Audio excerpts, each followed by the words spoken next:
How many people were in your family growing up? Was there 2, 4? Whatever number it is, you're gonna have to multiply that by a few to get to the number that was in my family. So I'm one of 15. We're a big Italian crew. It's pretty loud. Sometimes we talk with our hands. It was a lot of fun, but there's a lot of opinions too, and sometimes there's some crazy moments. And out of those 15, I'm number 6. So knowing your number and your pecking order was pretty important. So in a big group like that, you get opportunities to speak in front of a group, whether that's family and friends or just your family, and it's a lot of people around. So you had to hold attention, and if you wanted to finish your story, you had to get pretty good at telling one. And that was kind of fun and a pretty good experience for me. I was able to use some of that later when I spoke at church.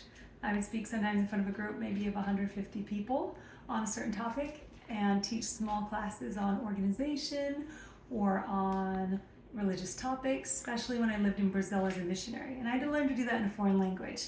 That wasn't easy, and I'm sure some of you can relate to that. So far, that's my only speaking experience. I have never spoken in front of an auditorium or a lot of people before. Now, that many people around, the crazy times, those happen a lot. So during mealtime, that got rowdy.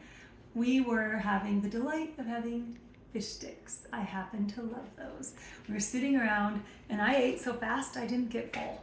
So I was still hungry. I was scoping out the table, and I saw 2 crispy fish sticks sitting on my brother's plate.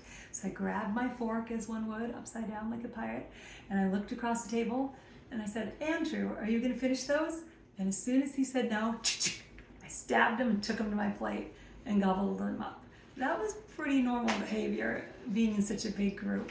I absolutely am looking forward to hearing about some of your stories and learning more about each one of you. These stories hopefully will help us all have a good class time, and thank you for listening. Bye-bye.